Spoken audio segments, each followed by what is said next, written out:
Hi, good evening. This is Teacher Romel, and tonight I'm giving you some insights regarding climate change and what is currently happening in the planet. And I'm trying to improve the quality of my video and also the quality of the audio.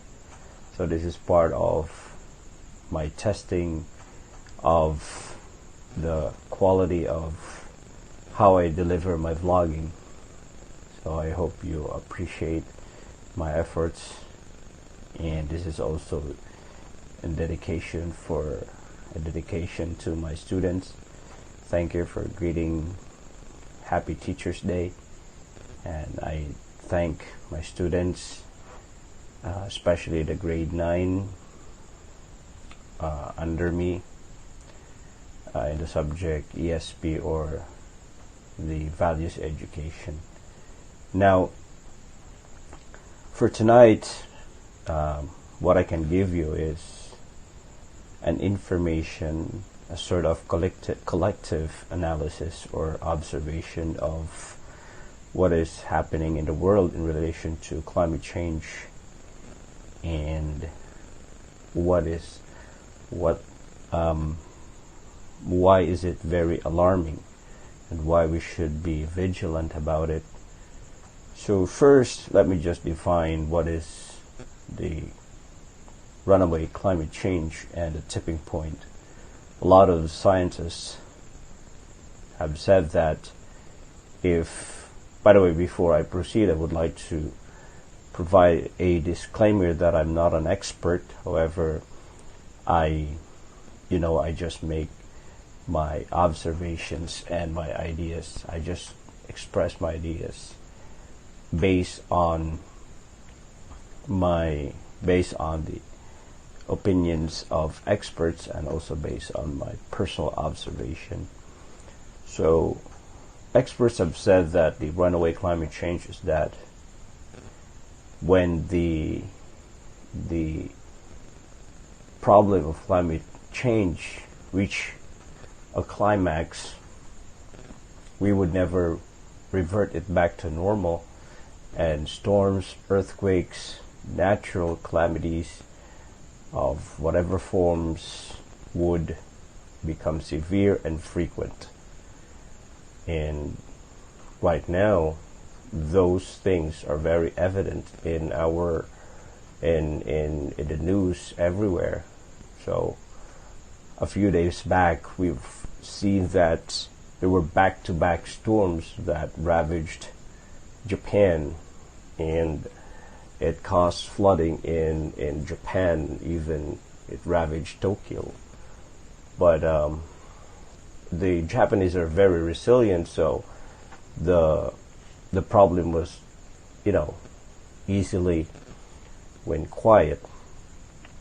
And then after those series of storms in Japan, we saw that there was a little tropical depression that entered the Philippine area of responsibility. It started as a tropical depression, and suddenly it exploded into a powerful super typhoon. They called it Carding, and it was very surprising that a lot of meteorologists and experts were surprised of the sudden explosion of the tropical depression into a super typhoon. And then after it attacked major provinces and cities in Manila, it also pushed forward to Vietnam, and a lot of cities and places in Vietnam were affected, because after Carding or NORU devastated provinces in the Philippines, it regained power and strength and just gave Vietnam a big punch. And I feel sad for the people of Vietnam, and also for the people of Luzon. And another thing, also in Alaska, we saw FIONA attack the people in the state of Alaska. And boy, the tsunami or the storm surge reached up to 18 feet. And it also had very powerful winds, and the flooding was intense. So the same pattern can also be seen right now while I'm speaking, also in Florida, and some parts of the East Coast have been terribly destroyed by Hurricane Ian.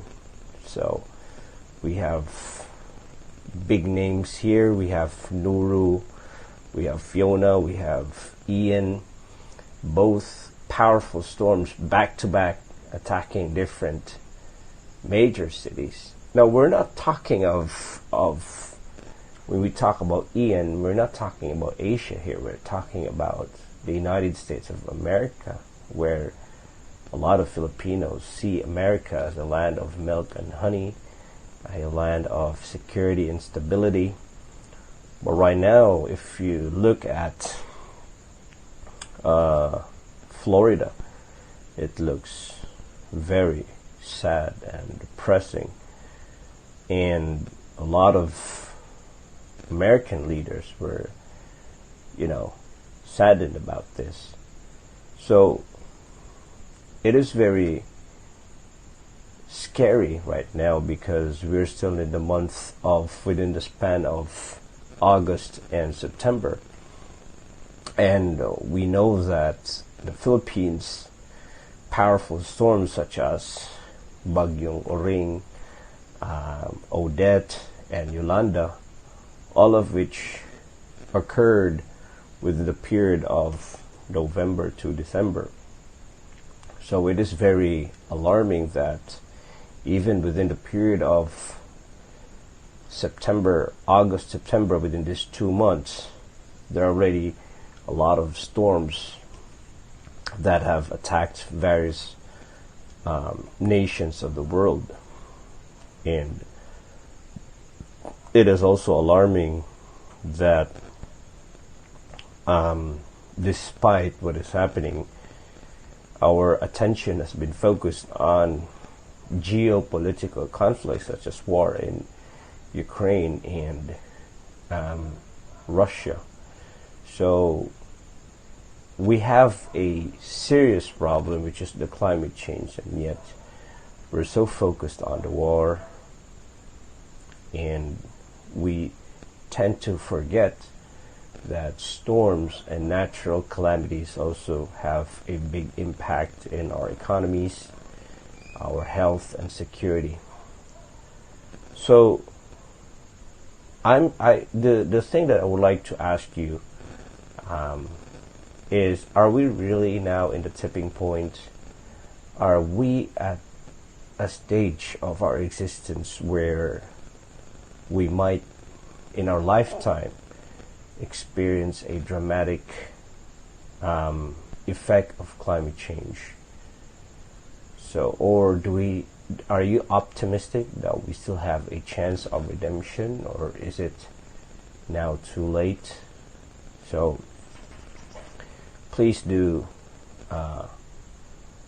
write your reactions or comments below, and you could also I would appreciate if you would give your comments, give your ideas, and what do you feel about this. And also, if you're new to this channel, please don't forget to like and subscribe. So that's it for tonight. I hope you appreciate my little talk, a little sharing, and I hope you have a beautiful night. And this is again Teacher Romel, and you do have a wonderful night, wonderful day. Enjoy your weekend. Bye-bye.